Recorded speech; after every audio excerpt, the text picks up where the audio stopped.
Hey, Steve. What are you watching?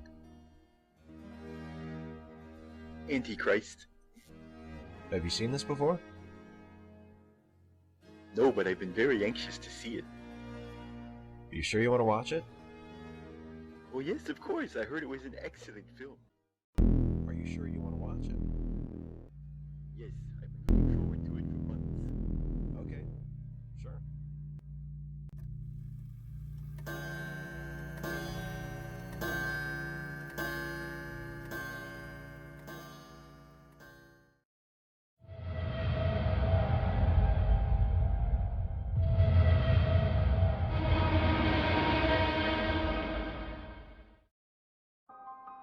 How powerful is Dogma? How strong is its grip with which it clutches its unfortunate victims? And could it ever let go? One such case is that of Steve Shives. This story of this broken man is sad, curious, and raises a lot of questions. It is one that we will hope to explore today. Through this story we will find many forgotten, faded friendships, dead ends, unexplainable beliefs, transitions between what someone was and who they will become, countless reaches to communicate that fall on deaf ears, and much more. It will be quite a story, but only through this will we attempt to discover the truth behind the tale of Steve Shives.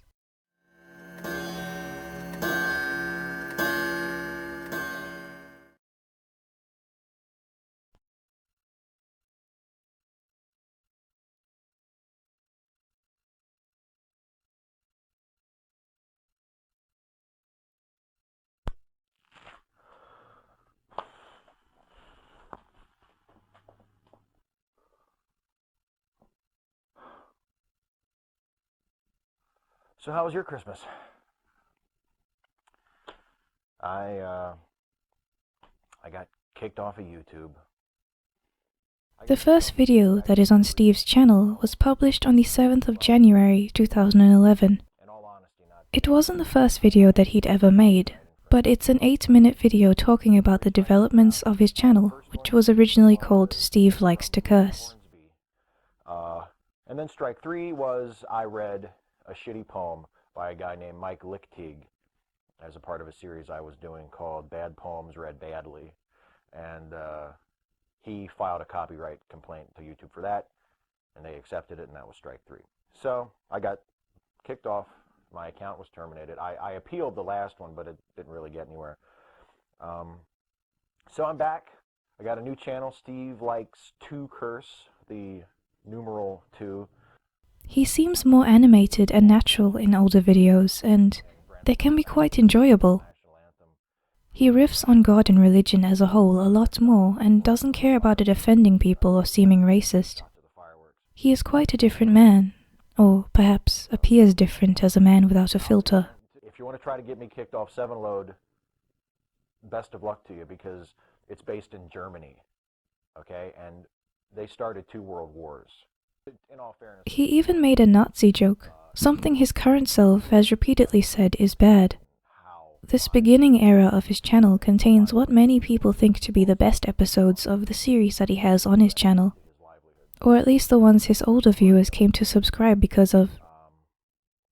These series have either mostly ended or drastically changed without format, becoming different videos entirely.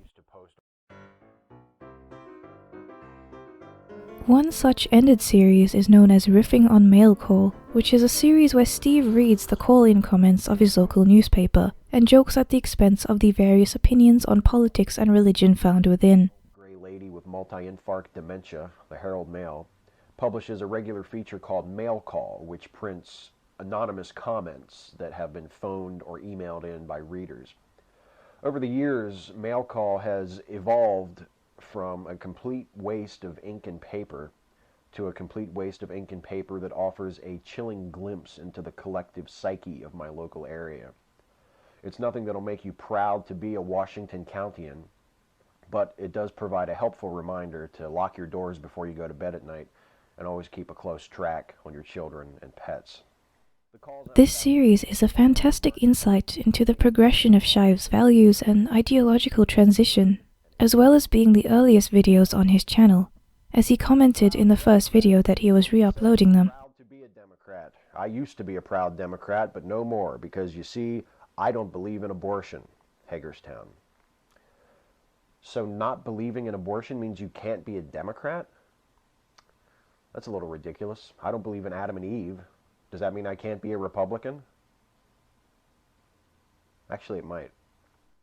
A particular thing to note is the idea Steve discussed involving opinions and being part of a group. He mentions the fact that just because you don't have perfectly aligned beliefs, it doesn't mean you can't be included in the group. One of the biggest criticisms Shives receives is that he is too dependent on groupthink and blocks people who don't agree with him completely. Keeping this in mind, viewing this quote in the first Riffing on Mail Call episode raises one main question. If those criticisms are valid, what changed? Another weird thing to note is the animations on the channel. The first few of them are poking fun at creationists in a dark meta 25-25 fashion and poking fun at Republicans, something he does regularly even now. But there are the ones afterwards. The weird animations where the main character is a woman wearing lingerie that gets put in situations that are considered sexist by feminists, and would certainly not be out of place on a list of things that are wrong according to Steve now. Take a look. Chrissy? Is that you? Oh, hey, Joni. What's up? What are you wearing? My costume. I'm a superhero. What are your superpowers? I don't really have any. I mean, I guess I'm more of a crime fighter. Like Batman. Okay. So.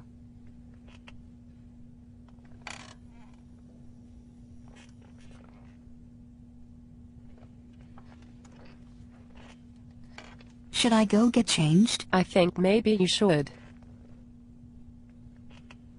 And don't let Dad catch you in his clothes.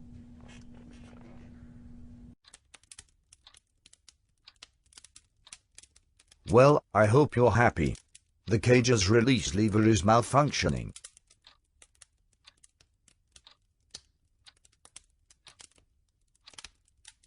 Why are you looking at me? I think you know. I didn't break it. All right. Whatever. So, what now? I don't know. The repairman said he'll be here between 12 and 9.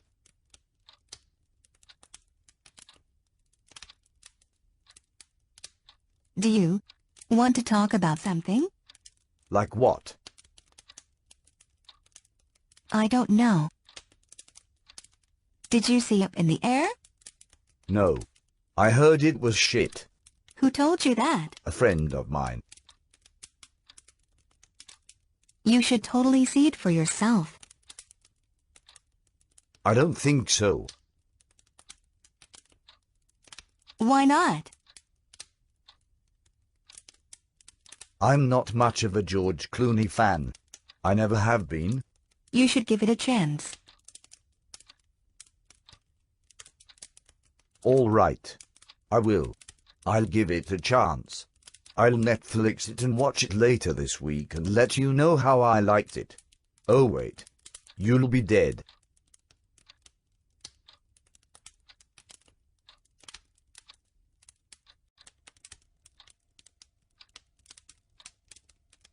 So is this all we're doing this evening? I'm afraid not, my dear.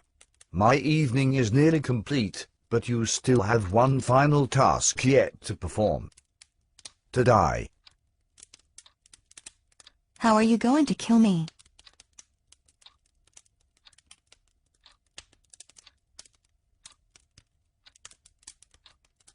The lava pit? The lava pit. dude. Come on. Come on, nothing. Your days of frustrating my plans are over. Come on, dude. You can plead all you like. It will do no good. There is no escape for you this time. Okay, but can I just get out for like 5 seconds before you drop me into the lava? Oh, for God's sake. I just need out real quick before we do this. What the devil for? Well, come on. I have to go to the bathroom. What? I have to go. Your bladder is about to be incinerated. Have I failed to make that clear? Please, please, please. All right. But you going right back in.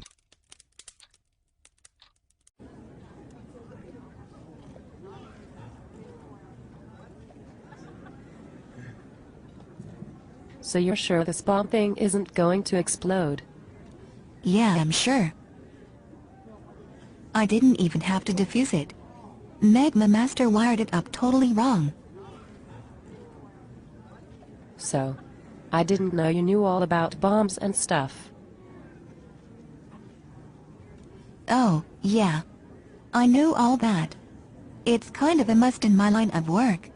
Yeah. So how did you get out of that cage, anyway?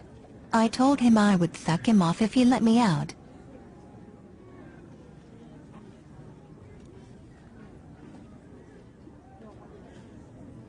Did you?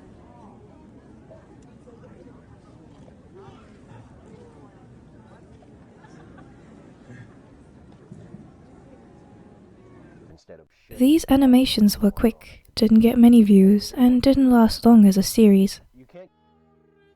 We can also see the first episode featuring the character Stuffy, a talking stuffed animal. He also started his first 5 Stupid Things series, where he discussed 5 stupid things about the current date and then moved on to talking about a particular subject. These were changed to not include the word stupid, as Steve thought this word was offensive. To hopefully start on the path of discovering if these critics of Steve are valid and what made him change these oddities on his channel, we must first take a look at his older major series. Hi everybody. This video and the ones that will follow it in this series are going to be a little bit different than videos that I've done in the past. I'm going to be examining this book, The Case for Christ by Lee Strobel. I'm going through it one chapter at a time and minutely examining its content, its arguments, etc. An Atheist Reads. This is the one that many people seem to note when asked about their experience with watching Shives' videos. Many prominent atheist content creators, such as Dark Matter 2525 and Meridian Frost, introduced Shives' content to the audience because of this series. And it is said to be one of the main displays of how his content started to shift towards a different perspective. One of the key unique things about this show is the take on the subject matter. Using literary techniques and such to take a look at these biblical passages was something not often seen when it came out, especially when it came to dissecting these subjects with a critical eye. It was one that many former subscribers that I contacted said that they were drawn to when finding this channel. But how did this change? As discussed in the Riffing on Mailcore section, the reason for his decline and one of his biggest criticisms is that his ideological perspective warped and grew, tainting the critical eye that attracted so many and leaving him different and broken. Since this series is still ongoing, a comparison can be made between the analytical skills fluctuating between the years. But why exactly did this happen? We can go over the details as finely as possible, but that does not tell us why. It does not give us a reason, a meaning to the madness of these endless points. To truly delve into these mysteries, we must take a look at the next part of Steve's life, the transition. And so here I am.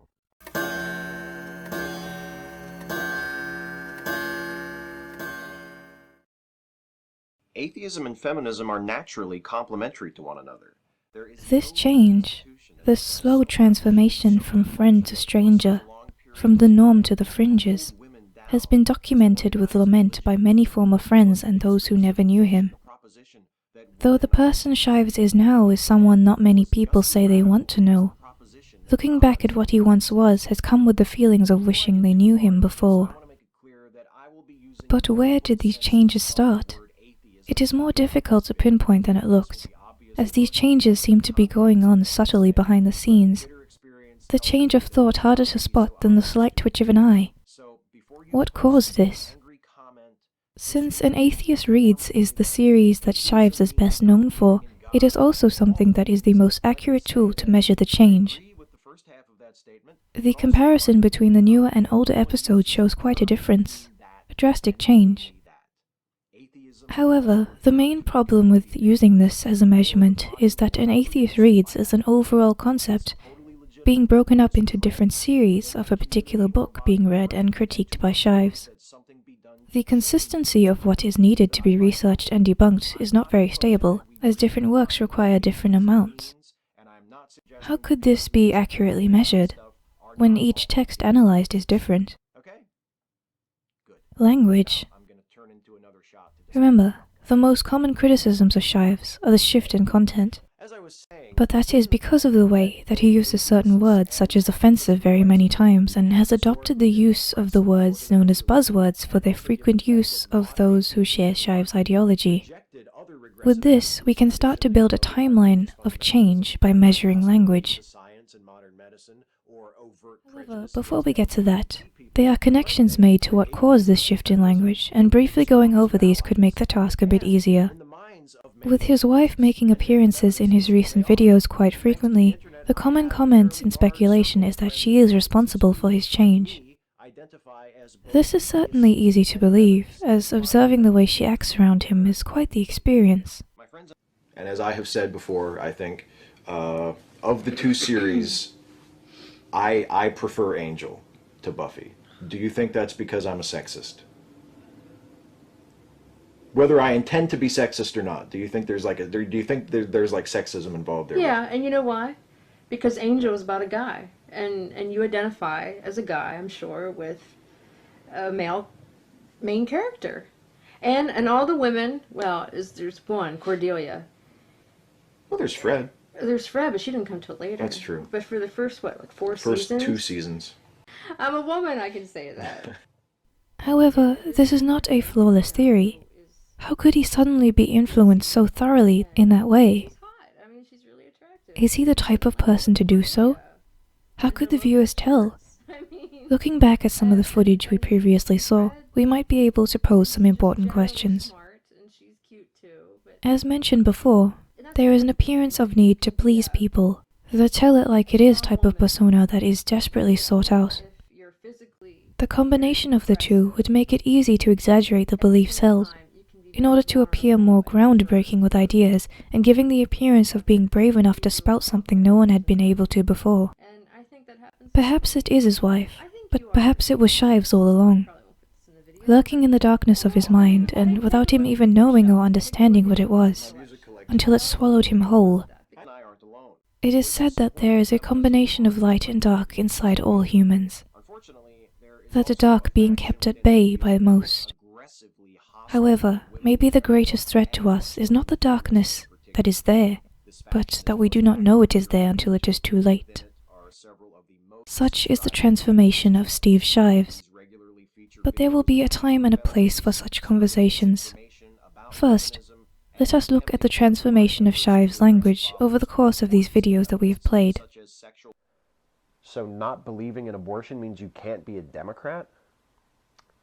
That's a little ridiculous. I don't believe in Adam and Eve. Does that mean I can't be a Republican?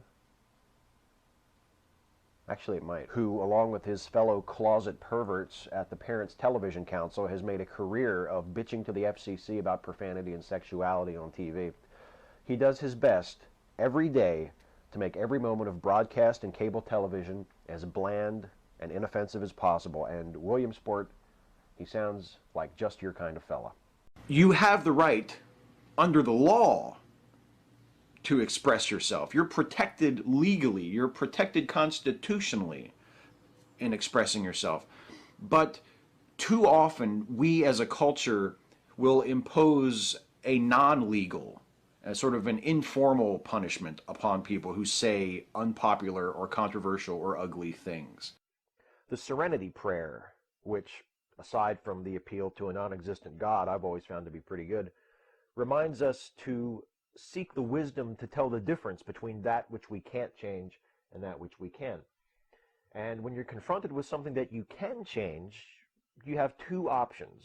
Option one is to go out and take action, to find some way to truly enact the change that you see as necessary.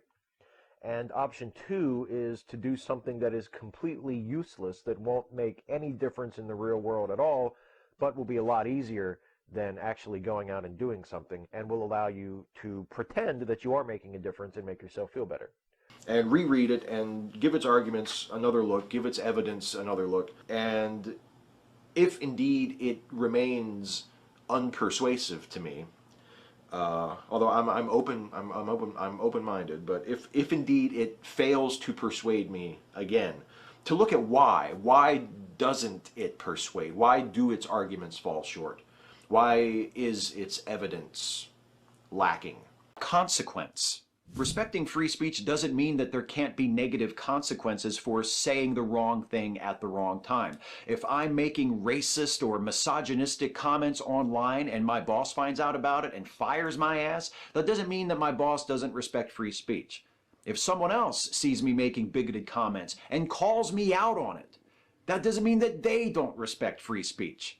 Respecting disagreement is a crucial part of the concept of free speech, but respecting disagreement doesn't mean respecting every disagreeing opinion, no matter how ignorant or toxic that opinion. One of the most damaging effects wrought on society by religion has been the subjugation of women. For centuries, we've been told that women are unfit for leadership, ought to be kept in narrow gender roles as wives and mothers, and are undeserving of autonomy and generally less worthy than men. Many atheists are quick to speak out against the religious oppression of women today, whether it's found here in the West or in other parts of the world. But if we're going to cite the mistreatment of women as a point against religion, shouldn't we be vigilant about identifying and confronting the mistreatment of women in our own communities?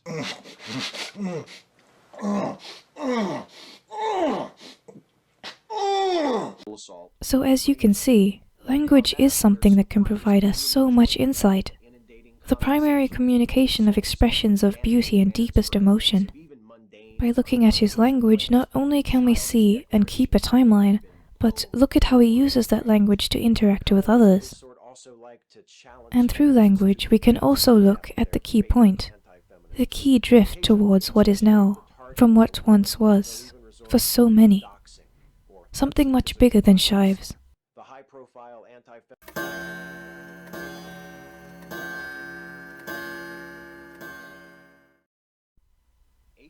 We have all heard talk of Atheism Plus, looked at those who used to be friends and those who flourished versus those who fell into obscurity. All comes back to Atheism Plus. But what is it? Let us begin with a quick overview. Atheism Plus is a name given to the split that occurred in the atheist community concerning the embrace of social justice and feminism. Certain figures believed that an emphasis needed to be put on feminism and intensively left-leaning views in the community, and those with dissenting opinions needed to be shunned as an example to others. This emphasis and embrace consisted of importance being placed on women speaking in high positions, the hyper-awareness of racism, and beginning prejudices against those who were white. The name Atheism Plus actually refers to a group of atheists who believe that feminism should come hand in hand with atheism. This call for acceptance has been compared to the return of unquestioned dogma by the opposition of the movement. A basic summary goes as follows. A person at the heart of the events, Rebecca Watson, is in the feminist and science community. She is known alongside the name Skeptic. But let me tell you, I've done a lot of research into this, and a lot of what Thunderfoot says in his video is indistinguishable from the words of wisdom offered by actual admitted rapists in prison. There have been several studies looking into their stories and what they have to say. And let me tell you, Thunderfoot has done a great job of sounding exactly like those rapists.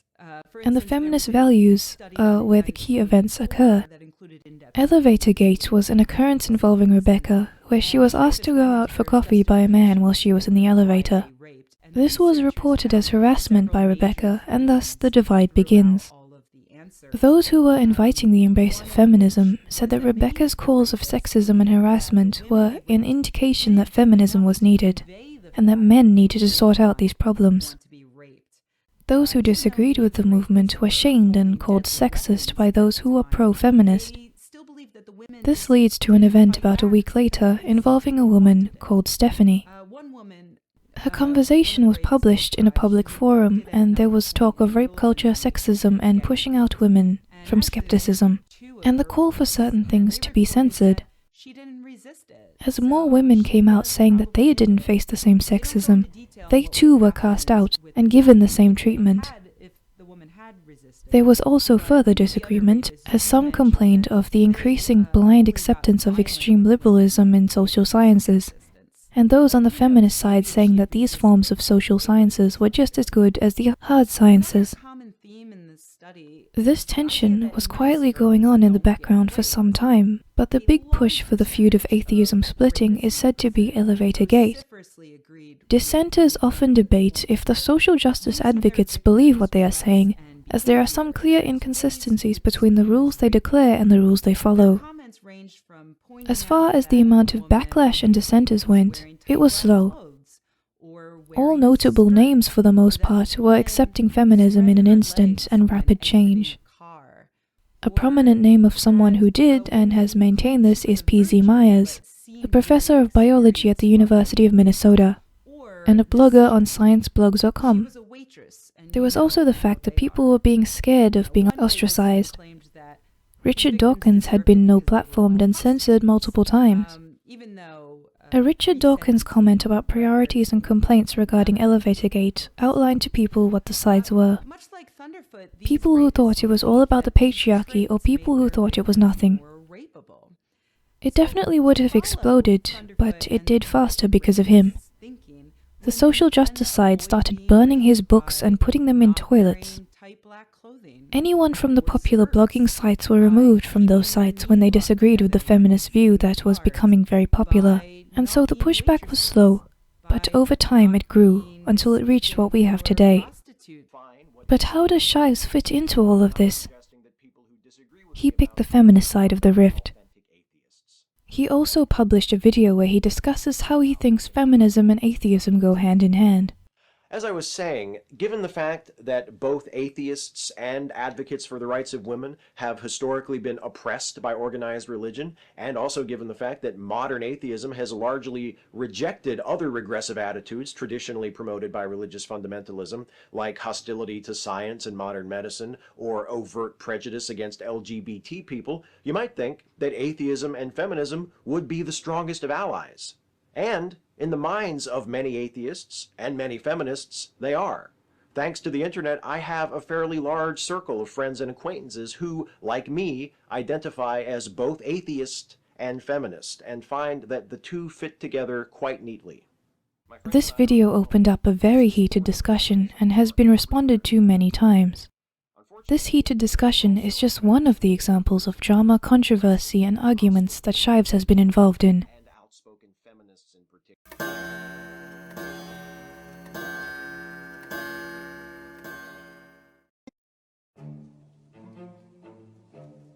All men's rights movement activists are fucking ignorant misogynists. There has been no denying that Steve Shives has lost many friends and gained new allies, all due to the transition of his thought and content. But who are these people, and how did this happen? What do they think now? Dark Matter 2525 is a very good place to start. Dark Matter is a content creator that covers atheism, some politics, and other thoughts on philosophical subjects. He is a very prominent member of the atheist community, being there pretty much from the beginning. He and Steve Shives endorsed one another, with Dogma giving Steve a shout-out because of his Atheist Reads series in 2013. Upon being asked about his feelings about this, Dogma posted this tweet. The large spike in 2013 and the subsequent elevation of subscribers is due to a shout-out I gave Steve Shives before he changed so drastically. As you can see, since mid-2015, he is back to where he belongs, earning 0 subs or losing subs per day. I sincerely apologize for giving this man his platform. Every check he cashes from YouTube and Patreon is largely the result of a mistake I made. I have to fucking sleep with this at night, which explains why I'm making this post at 2:24 AM. Again, I'm sorry for inflicting you with this man. I just didn't know what would become of him. So like all these videos made about him that criticize him, he claims anyway that he's never seen any of them. And you know what? Why? I mean, aren't you interested in finding out if you're wrong, listening to what other people have to say about what you said? I mean, this is why people come up with that word regressive. Like, how many people were offended about the idea of women voting? I think he acts a lot like how those early Christians on YouTube acted. If you recall, they'll open up their channel and call it a ministry, and they'll even take donations, and they block or anybody who disbelieves or disagrees, atheists, the very people whose minds they would need to change in order to be a good Christian, in order to do what Jesus did. What Jesus says, you don't heal the sick by talking to the well. You got to go to where the sick people are. So if you're a Christian ministry, you're going to be very ineffective if you only talk to Christians. You only preach to the choir. And Steve, for a guy like Steve, who I'm sure fancies himself an activist, if he only talks to people who already agree with him, he's not making any kind of meaningful change.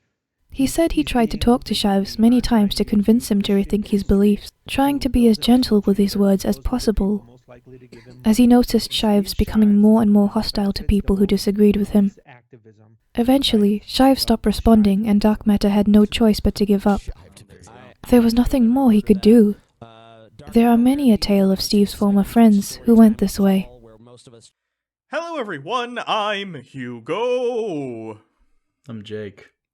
The Bible Reloaded is another atheist channel run by Hugo and Jake. They have a series where they read the Bible and on their other channel the Quran from an atheist perspective. They also review Christian films and other media. Their series of reading chick tracts has come into play here, as this is where their contact with Steve can mainly be seen. Steve was invited as a guest to read a chick tract, There Go the Dinosaurs. He was natural and fun, quite entertaining, quite different to what he is now. He used to mention them as a channel he liked, and gradually, as the pattern goes, the drift and the blocking began. So, firstly, I think it's a good time to bring this up because we finally got blocked by Steve on Twitter and stuff, and I guess I didn't check on Facebook if he blocked me, but it wouldn't. Probably. And by the way, he blocked us. It was after the Amazing Atheist video, which I'm sure you've all seen. If you haven't, you should click on the clickety. And then because it's a really good takedown. He also blocked us because I invited Milo Yiannopoulos to the show, and Milo accepted the invitation. It's like being pregnant and you're scared that you're gonna have a miscarriage to announce it, but Milo has accepted it, and we have a scheduled thing for him to be on the show. So if it happens, amazing. But that's the thing, we don't agree with Milo on a lot of stuff, right? Sure. But he blocked us for it. Yeah. Just by talking to Milo. And that's what it comes down to with Steve, and that's why, if you look at that video, I think we're one of the top comments where we finally just decided, hey, we're not really going to defend Steve anymore. The Amazing Atheist channel, now renamed TJ Kirk, has been quite a problem for Shives, as he mentions the channel without acknowledging the name as an example of bigoted atheism. This is a common theme for Shives in his interaction with the channels he doesn't like or not having contact with him, but still appearing to offend him personally with their existence. Shives has talked many times about his attempts and wish for success at shutting down the TJ Kirk channel, as well as other channels he disagrees with. This is addressed by TJ in his video, The Beautiful Destruction of Steve Shives, where these quotes can be found showing this. a Facebook post saying, "He's got nothing other than what I've already said publicly, in a handful of tweets and one video. Believe me, if I had the power to take down his channel, I'd have done it years ago. But the dude is already an out-and-out misogynist and racist, and that isn't hurting him, so what the hell can I do?" And another one acknowledging he is aware of what people are saying about him, despite the fact that he pretends not to and block everyone. I know, I've been made aware of it by dozens of abusive tweets sent to me by the Drunken Peasants fans, many of whom are kind enough to tag their tweets with the Drunken Peasants hashtags, so there's no doubt who's inciting it. The name above in the last post, who Shives is replying to, is a blogger on the site Patheos and publishes content concerning social justice. He goes by this name seen here as well as another one interchangeably. He made a post about racism in the atheist community and targeted it towards TJ Kirk, who responded with a video. The blogger did not take kindly to this, and when TJ Kirk published his video addressing Steve Shives, this person accused him of doxing, revealing his personal information because of the name visible on the post. This man is an example of the friends Shives has acquired after the divide of the atheist community. And it has a lot to do with his dogmatic embrace of social justice warrior brand feminism. A little bit of controversy was caused by a stream involving a person called Shayra, who was a member of the feminist community. During the stream, Shayra discussed how she was robbed and assaulted, making a light-hearted joke. Personally, I've been robbed and raped, so from both of those standpoints, I was fucked, literally. And according to Shives, laughing at rape jokes is like laughing at a rape victim and making fun of them, and said he is deeply against it. Culture actually refers to the accumulation of beliefs, attitudes, and mores that encourage people to associate sexuality with violence, for instance, or to condone or at least minimize the seriousness of sexual assaults, or to view things like rape and other forms of sexual violence as inevitable facts of life that we just have to deal with. One of the most regrettable results of rape culture and of the denial of rape culture is that women who have been victims of sexual assaults are made to feel as though their experiences don't matter. Educate people about rape, encourage men to be more aware of and sensitive to the concerns and needs of women, pursue rape prevention strategies that aim to change harmful customs and values instead of just teaching women where to park and how to dress. Because of him laughing at her joke, he then ceased contact with her and claimed him saying the things he said was her fault, adding her to the block list of people who could no longer interact with him.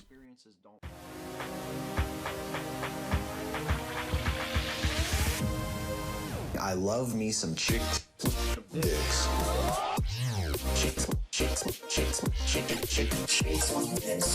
One of the most recent controversies involving Shives is an interaction with the YouTuber Bearing.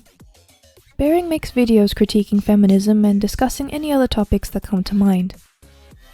He has made responses to Shives in the past, though Shives has not responded or acknowledged, as his trend. This goofy-looking fella is Steve Shives. Steve is an outspoken male feminist who can't handle other people's opinions. He's well known for having the longest Twitter block list known to man, and rarely ventures outside of his padded echo chamber because he's petrified that someone will disagree with him. The controversy began when Bearing made a fake account recounting a fictional tale of a meetup gone wrong, and posted it in Shives' comment section. Steve obviously has a very low opinion of YouTubers like me, but I wonder how low. I wanted to find out. Now, as part of his mind-numbingly boring weekly YouTube schedule, Steve publishes a video every Friday called You Had to Ask, where he gets his viewers to ask questions that he can answer in what can only be described as a half-hour virtue signalling session. It's insulting to the many times greater number of Muslims who are victims of groups. So I came up with a plan that had two main objectives. I wanted to see if I could get Steve to believe and publish a story that painted a picture of a seriously fucking evil anti-feminist YouTuber, and I wanted to get him to say, I love me some chicks with dicks. Because why the fuck not? We might as well have some lols while we're at it. Now, I couldn't do this as Bearing. Steve would just tell me to fuck off. So, meet Tristan Loves. Hi, Steve. Big Fan. Up until recently, I was a consumer of content from both sides of the fence. I would enjoy content from people like yourself, Christy Winters, Cat Black, and other similar creators, as well as the likes of Sargon of Akkad, The Amazing Atheist, Bearing, and so forth. I was pushed away from the latter genre recently after a horrible experience at a meetup hosted by an anti-feminist YouTuber, one I've heard you speak about several times.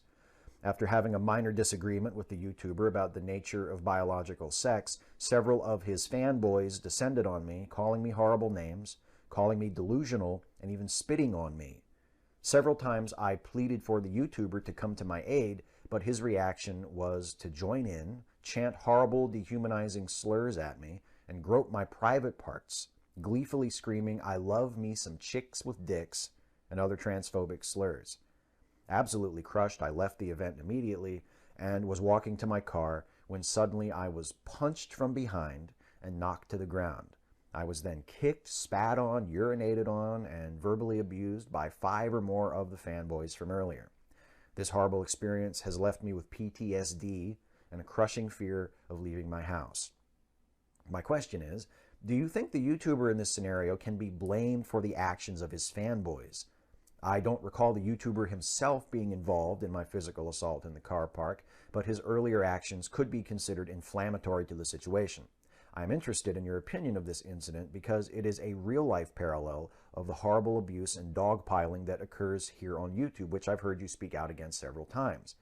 Also, now that I know that the other side of the fence is definitely not the place for me, do you think it is possible for me to be fully embraced on your side of the fence, or would I possibly be seen as some sort of defector? I appreciate your time and your thoughts. If you're unable to cover my question for whatever reason, I fully understand, and thank you for your wonderful content all the same. Regards, Tristan. Well, first of all, let me just tell you, I think what happened to you was awful, and I'm so sorry that you went through that, and I'm so sorry that you are suffering because of it in the aftermath. I think that's atrocious, and there's no excuse for that, and there's no excuse for the person who was the head of the meetup, this YouTuber that you refer to, tolerating that. I have never convened a meetup of my fans. I don't know if I ever would. I don't know if I would ever be popular enough to do such a thing. But if I did, I would certainly like to think that if one of the people who came to the meetup to meet me and to interact with other people who were fans of mine was being victimized, like you described yourself being victimized, that I wouldn't just sit there and let it happen, and I certainly wouldn't participate in it. That's appalling, but sadly not all that surprising. The behavior that you described from the YouTuber, and I don't know who you're talking about, but it could be any one of dozens of people. That's the shitty part. And the people who were there joining in on the abuse of you, that's the sort of thing that is fostered. That's the attitude that is encouraged by the tone of their videos, by the sort of ponage culture that is brought up, where skepticism and argument and debate is reduced to just making a response video to someone and pausing it every few seconds and just articulating your mindless disagreement with them.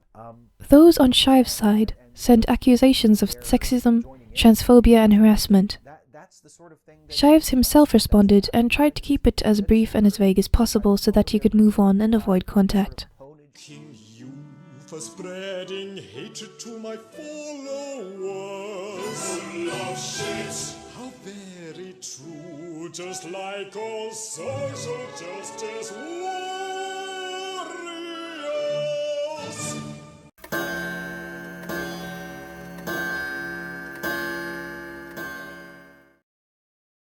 Thank you for joining me as I continue my examination of the works of Amy or You. Although we have discussed many events showing the current Steve Shives, we have not yet done an overview of what he is like. Let's start with his channel schedule. The regular schedule, Monday, the Facepalm 5. It's pretty much him listing current events or showing things that happened recently that are profoundly facepalm worthy. It was previously called 5 Things in the current event. The Off Monday Ramble is an occasional unscripted rant that can really be about anything that comes to mind. Tuesday is And Now the Good News, him talking about science and medicine and the good things that were done there. Wednesday is 5 Things, This was what was before called 5 stupid things, but now can be 5 harmful things, 5 misogynistic things, and other things that, to Steve, aren't ableist, such as stupid. Thursday is an Atheist Reads, and the Steve and Stuffy show, where Steve does a voice for his stuffed animal and plays with it in a skit. Friday is You Had to Ask, which is a Q&A segment from Steve and one that was featured in Bering's video. Others include The Breakfast Club, which was stopped in October 2015, The Late Seating Podcast, which is a podcast about old movies. The people he shouted out, not counting the ones in the past that he has ceased contact with now, are as follows. Christy Winters, who was involved in the doxing of Bering, and had a spat with Sargon of Akkad where she claimed that sarcasm should not be listed as sarcasm unless it is said that it is. Lacey Green, when she had her social justice beliefs. Ghazi Kodzo, otherwise known as Black Hitler. Kevin Logan, who called Shoe on Head a cumbucket and preaches feminism. Jenny McDermott, who is notorious for false flagging people to silence them if they critique her. And Laughing Witch, who tried to get Thunderfoot arrested and fired from his job, starting a letter-writing campaign claiming he was a Nazi. Shives says he is a feminist, a social justice warrior, anti-racist, anti-Nazi, and a Black Lives Matter supporter. His wife is a big influence on his life, even down to telling him what books and other media are sexist because of the fact that there are more male and female authors in them. He used to talk about wrestling as well, but as with many things on his channel, there seems to be a significant drop in his channel with that sort of content, and also the way that he uses words when talking about that content. He says he stopped using the words dumb, stupid, and lame because he doesn't want to make people feel like he is excluding the differently intelligent. These are the things we have already studied in detail so far, but now we must answer this question. How well is his channel doing? Let's have a look at his financial channel growth and analytics. On Patreon, he currently has 229 backers and makes $1,054 a month. The comments on his videos are a lot of people trying to reach out to him. He still has people dedicated enough to try and reach out to him and open his mind, that they support him on Patreon. He does not reply to any of these or acknowledge them, so no telling if he sees these comments at all. This seems to follow the pattern of him not seeing any controversial opinions, videos, or comments at all. On Social Blade, an older screenshot shows that he had been in the decline for some time and that his average was -2 subscribers a day. However, this has changed a bit to a slight gain. His Social Blade is still called Steve Likes to Curse, even though his channel is not. Right now, he seems to make $2 to $80 per video, excluding Patreon. There has been much speculation of how he is really supporting himself when his earnings are not that great. His channel views have been consistent besides when Dark Matter gave him the shout-out in 2013. At one point his channel was averaging a total of -2 subscribers a day, and that was definitely accelerated by the fact of the call-out videos. This prompted a lot of people to unsubscribe and finally let go of him. This prompts the thought that many people are either subscribed and have forgotten, or think that one day he may change. He gets an average of 1,000 or 3,000 views at the most, or 300 views at the lowest, generally for longer videos. This may be proof that many of his older subs are in denial or have moved on. His sub count on Social Blade is going up by maybe an average of 20 subscribers a day, though his views don't seem to be going up. Taking into account the strange animation from earlier in his channel, perhaps his Steve and Stuffy series is an attempt to express his comedic attempts, or perhaps a wish to take on a different path in content.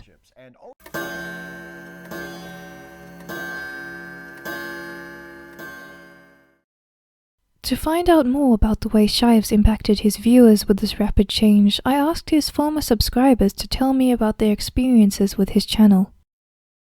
I asked them 3 questions. 1. How and when did you find Shives' channel? 2. When did you first start to notice the SJW-ness creep into his channel? 3. If you could send him a message, what would it be? Here are their stories.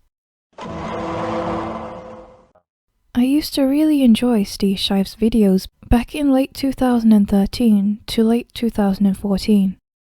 I found his commentary on religion, especially within this series and Atheist Reads, very interesting to listen to. I would download the videos on my phone and listen to them on my way to work. He, Mr. Epsilon, and The Amazing Atheist were among the first rational skeptic channels that I ever watched, and I found Steve to be by far the most personable.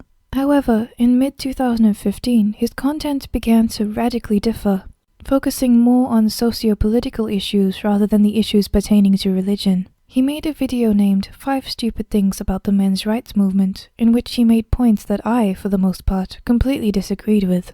Many people whom brought criticism of his change of focus were met with an accusation of misogyny, and that anyone whom dared to question him was undoubtedly sexist. It was a shame to watch him descend into ideological puritanicalism, slowly over a period of a year or so. If I had to ask him a question, it would be, what propelled you to radically change the main focus of your content? I am legitimately interested as to why he began to discuss socio-political issues on his channel more frequently. Okay, so Thy Name is Skepticism has asked me to answer 3 questions related to Steve Shives. 1. How and when did you find Steve Shives' channel? In truth, I didn't find his channel. It was referenced, he was mentioned, he cropped up multiple times when people talk about Atheism Plus, and something called The Breakfast Club. 2. When did you first start to notice the SJW shit creep into his channel? Well, I've only ever noticed his SJW shit. I was never lucky enough to see who he was before he started to lose his mind. 3. If you could send him a message, what would it be? Recently, people have been going out of their way to reach across borders and boundaries and lines to engage with one another and try and talk about the issues that create conflicts between them. I would ask you to do the same. You claim there to be mountains of evidence that feminists have, but you refuse to engage and use it. You just assert, assume, and abuse, and block, because you're a coward. As a new atheist around 2012, the first channel I started watching was The Bible Reloaded. That's how I found Steve Shives.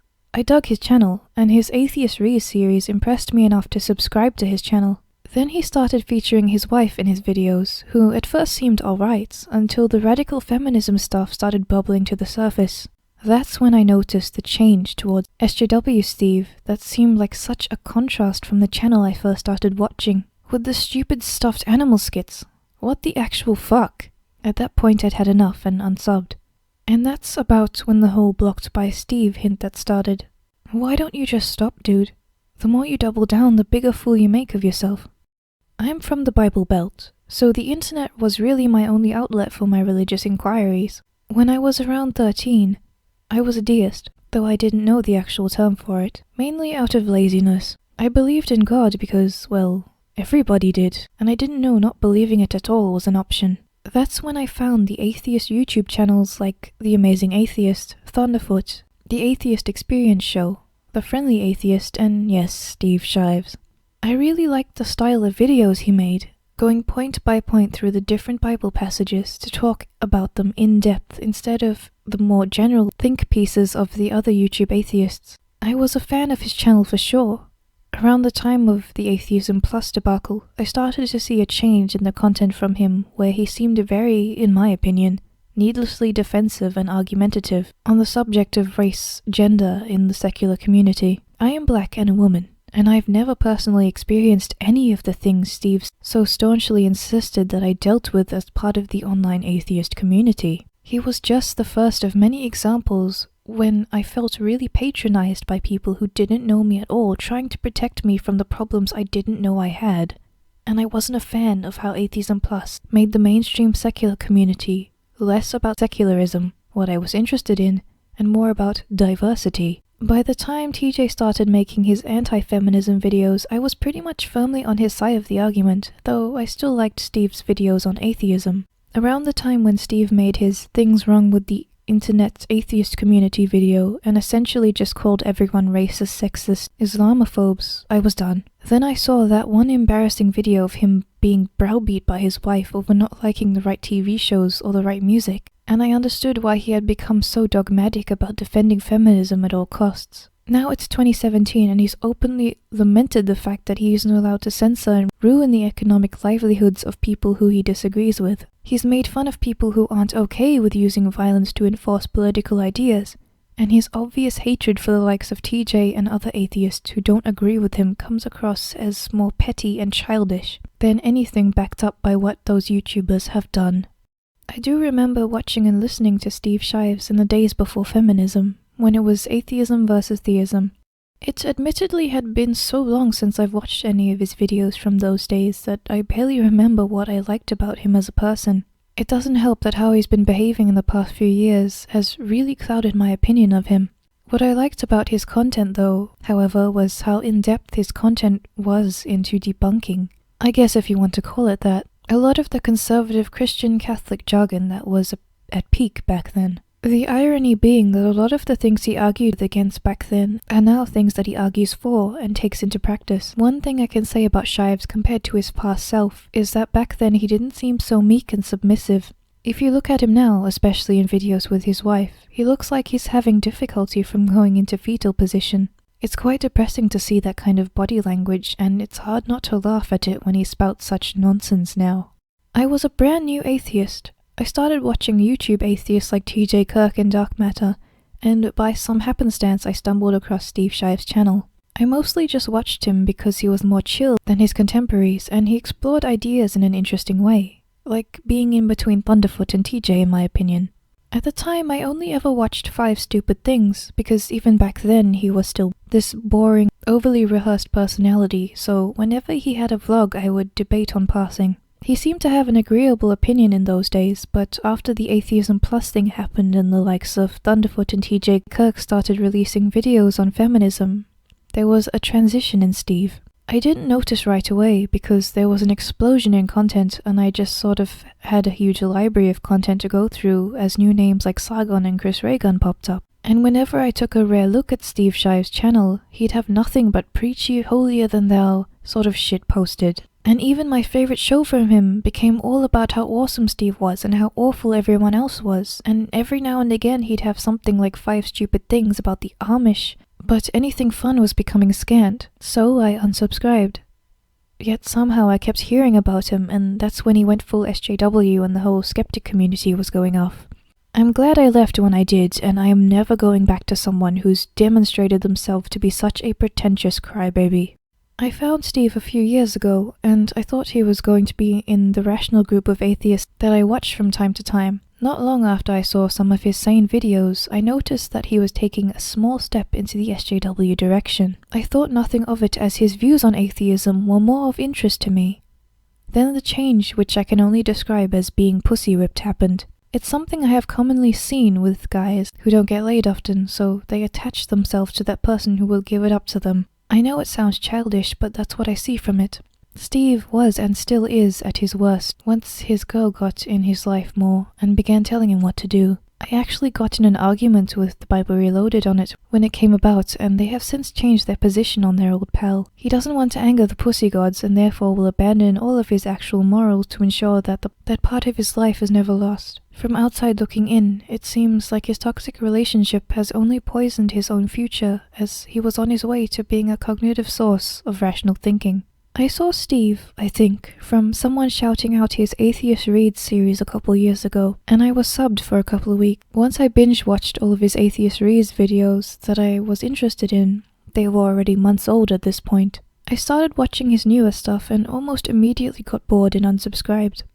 I wouldn't have called it SJW at that point, but I knew that something was a bit off about the way he was talking. I also noticed that whereas I thought he was giving a more of an intellectual critique in the older Atheist Reads videos, in the newer series he was reading with a feminist lens, you could say. So rather than critiquing based on logic or science or basic intellectual arguments, he started injecting, "that is a sexist thing to say," or "this is offensive to," in his critiques. That really turned me off, and I stopped watching him altogether once I noticed that shift. I don't really have anything to say to him. He's not someone who will listen to any points against him.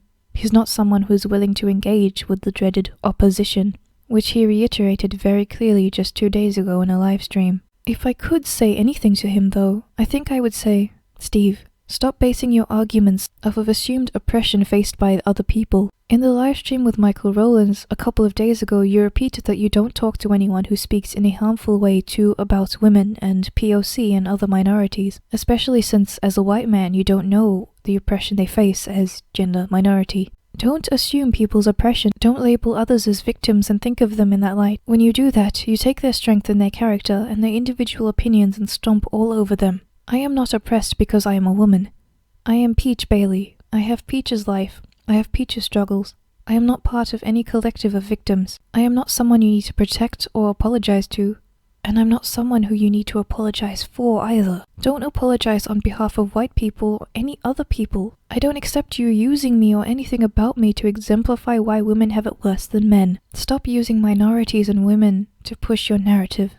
Thanks.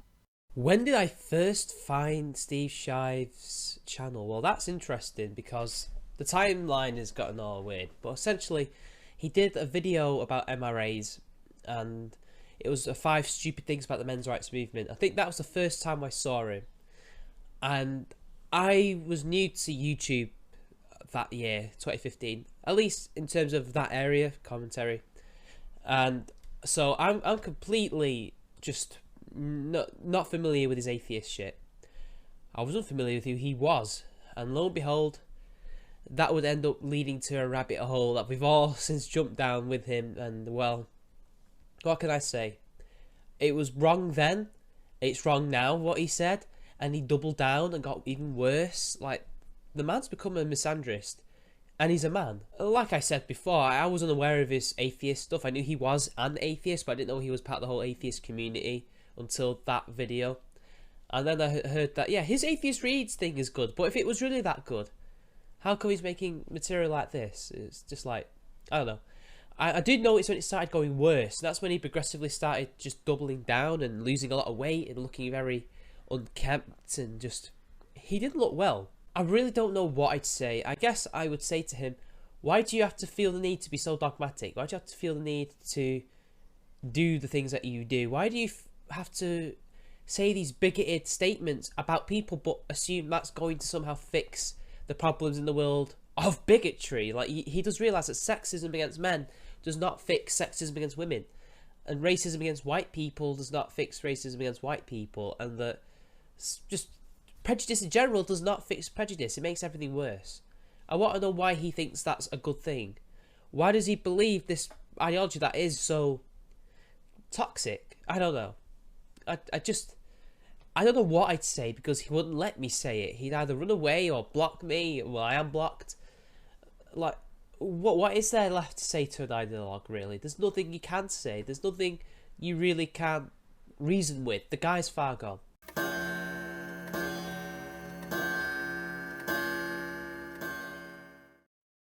As our journey draws to a close, and the seconds tick down, going closer and closer to the end of the experience we have had, we must take a look at everything we have come across so far. This has been a journey in discovering the dance with Dogma. This has been a study in the dangers of blind acceptance and what happens when you narrow down your contact with the outside world until you are nothing but a lone person in a bubble of people who mirror you in every way. You are in fact trapped within yourself. There are few horrors worse than that. But what can be taken away from this? Well, anything you want. Keep an open mind, observe carefully, keep those around you free to choose, and so too will you be free. I hope you have enjoyed your journey and the tale of Steve Shives. I don't know if there is another tale I could tell that would be quite as impacting and mesmerizing. If there was, I would certainly make one, but I don't think someone would be that. So Angelina Ballerina must have seen her Oh. towards the Well, this changes everything. It's